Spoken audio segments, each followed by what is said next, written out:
욥기 10장 16절에서 22절입니다.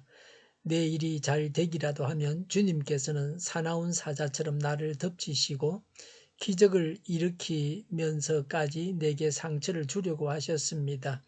주님께서는 번갈아서 내게 불리한 정인들을 세우시며 내게 노여움을 키우시고 나를 공격할 계획을 세우셨습니다. 주님께서 나를 이렇게 할 것이라면 왜 나를 모태에서 살아나오게 하셨습니까? 차라리 모태에서 죽어서 사람들의 눈에 띄지나 않았더라면 좋지 않았겠습니까? 생기지도 않은 사람처럼 모태에서 곧바로 무덤으로 내려갔더라면 좋았을 것입니다.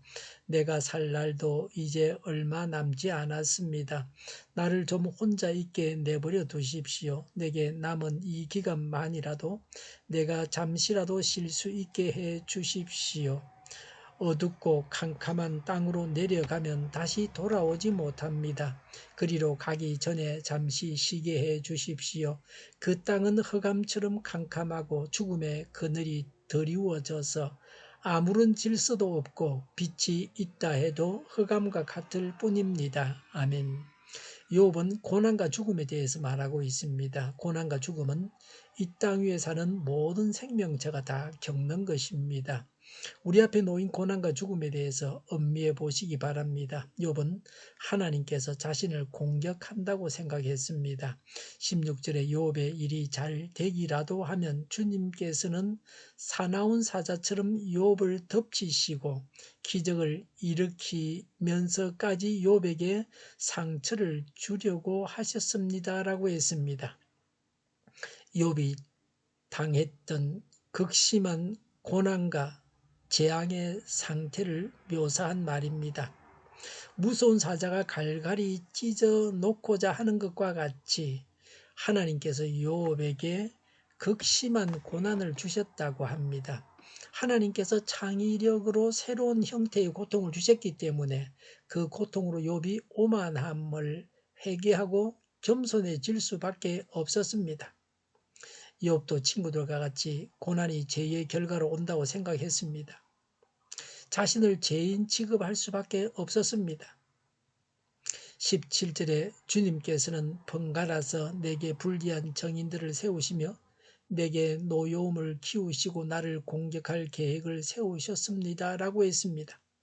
욥은 자신에게 계속되는 고통을 자신의 죄악을 입증하기 위해 자신을 신문하는 정인이라고 하고 있습니다. 우리가 당하는 고난은 하나님께서 우리를 공격하시는 것이 아닙니다. 죄로 인한 징계가 아니라면 우리를 인정하신 결과입니다. 예수님께서 십자가를 지신 것을 생각하면서 우리 자신이 져야 할 십자가를 지고 예수님을 따라가야 합니다. 욥은 하나님의 공격을 당하여 일찍 죽었더라면 더 좋았을 것이라고 했습니다. 18절에 주님께서 나를 이렇게 할 것이라면 왜 나를 모태에서 살아나오게 하셨습니까? 차라리 모태에서 죽어서 사람들의 눈에 띄지나 않았더라면 좋지 않았겠습니까? 라고 했습니다. 태어나지 않았더라면 더 좋았겠다고 말하는 겁니다.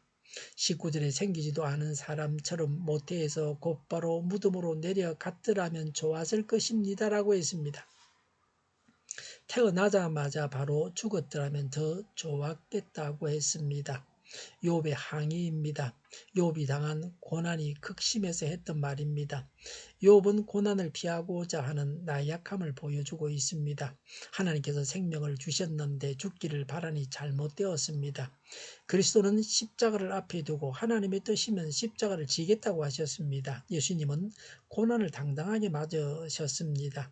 고난을 당한다고 죽기를 바라는 나약한 자가 되어서는 안 됩니다. 당당하게 고난을 당하여 하나님께 영광을 돌려야 합니다. 바울은 전도하다가 매맞고 감옥에 갇혔어도 하나님께 감사하고 찬양했습니다. 우리가 고난 당하고서 감사하고 찬양할 때 하나님께서 영광을 받으십니다. 예수님께서 십자가를 지심으로 하나님의 뜻과 하나님의 일을 이루신 것과 같이 해야 합니다. 고난과 죽음도 믿음으로 받아들여야 합니다. 20절에 내가 살 날이 이제 얼마 남지 않았습니다. 라고 했습니다. 욥은 자신이 죽음 직전에 있다고 느꼈습니다. 극심한 고난을 당하고 있으므로 자신이 죽음의 문턱에 있다고 생각했습니다. 이제 곧 자신이 죽는다고 생각했습니다. 20절에 나를 좀 혼자 있게 내버려 두십시오. 내게 남은 이 기간만이라도 내가 잠시라도 쉴 수 있게 해주십시오. 21절에 어두고 캄캄한 땅으로 내려가면 다시는 돌아오지 못합니다. 그리로 가기 전에 잠시 쉬게 해 주십시오라고 말합니다. 욥의 소원을 말하고 안식하게 해 주십사고 구합니다. 구체적인 간구입니다. 고난을 멈추어 주셔서 안식하게 해주십사고 구합니다. 욥은 급박하고 절망적인 처지에서도 자신의 장래를 비관적으로 보고 있으면서도 하나님의 위로를 바라는 소망을 저버리지 않았습니다. 욥이 죽음에 대해서 어떻게 이해를 했습니까? 22절에 그 땅은 흑암처럼 캄캄하고 죽음의 그늘이 드리워져서 아무런 질서도 없고 빛이 있다 해도 흑암과 같을 뿐입니다 라고 했습니다. 욥은 사후세계를 첫 번째 영원한 유배지로, 두 번째 매력이 전혀 없는 곳으로, 세 번째 혼란과 무질서의 장소로, 네 번째 죽음의 장소로 묘사했습니다. 욥은 사후세계를 어둠, 그늘, 흑암이라고 했습니다. 어둠만이 있는 매우 두려운 곳이라고 하면서 하나님께서 그에게 은혜를 베풀어 구원해 주시기를 은연중에 암시하고 있습니다. 고난과 죽음은 생명에 있는 모든 사람들이 두려워하는 것입니다. 고난은 예수님을 믿는 믿음으로 당당하게 맞아야 합니다. 죽음은 하나님을 믿는 자에게는 영생하고 부활하게 하는 과정에 불과합니다.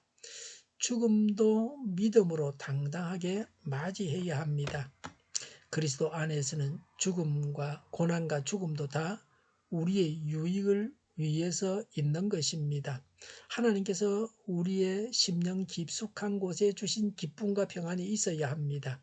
세상 사람들이 이해하지 못하는 기쁨과 평안을 누리시기 바랍니다. 기도하겠습니다. 고난과 죽음도 기쁨과 평안으로 당당하게 맞이하게 하여 주시옵소서. 오늘보다 내일이 더 낫게 하여 주시옵소서. 교회가 분열되지 않고 하나가 되게 하여 주시옵소서. 모든 언론이 제 역할을 다하게 하여 주시옵소서. 정의가 강물처럼 흘러가게 하여 주시옵소서. 하나님을 대적하는 법을 만들지 않게 하시며 있어야 할 법을 폐기하지 않게 하시며 있어서는 안 될 법을 만들지 않게 하여 주시옵소서. 선거 부정이 없게 하시고 부정선거 시비마저 없게 하여 주시옵소서. 코로나19가 물러가게 하여 주시옵소서. 전 세계적으로 백신을 신속하게 대량 생산해서 충분히 공급하게 하여 주시옵소서. 먹는 백신, 붙이는 백신이 나와서 열악한 곳에 있는 분들도 백신 접종을 할 수 있게 하여 주시옵소서. 치료제가 나오고 갇힌 생활이 끝나게 하여 주시옵소서. 수도권과 부산과 영도의 환자 폭증을 막아 주시옵소서. 우리 동료교회가 만군은집하게 하여 주시옵소서. 예수 이름으로 명하노니 모든 병만은 물러가고 몸의 모든 부분들은 온전하게 될지어다. 신유의 기적을 베푸셔서 지금도 저희의 질병을 고쳐주시옵소서. 코로나로 신음하는 모든 자들을 고치시고 온전케 하여 주시옵소서. 저희와 교회와 나라의 민족을 불쌍히 여겨 주시옵소서. 교회와 나라의 지도자복을 허락하여 주시옵소서. 하나님께서 기뻐하시는 교회와 나라가 되게 하여 주시옵소서. 늘 맑은 공기를 마실 수 있게 하여 주시옵소서. 공부하는 학생들에게 지혜를 다하셔서 앞서가게 하시며 합격의 영광을 누리게 하여 주시옵소서. 주일을 잘 준비하고 내일은 하나님 앞에 아름다운 예배를 드리게 하여 주시옵소서. 좋으신 하나님을 찬양하면서 예수님의 이름으로 기도하옵나이다. 아멘.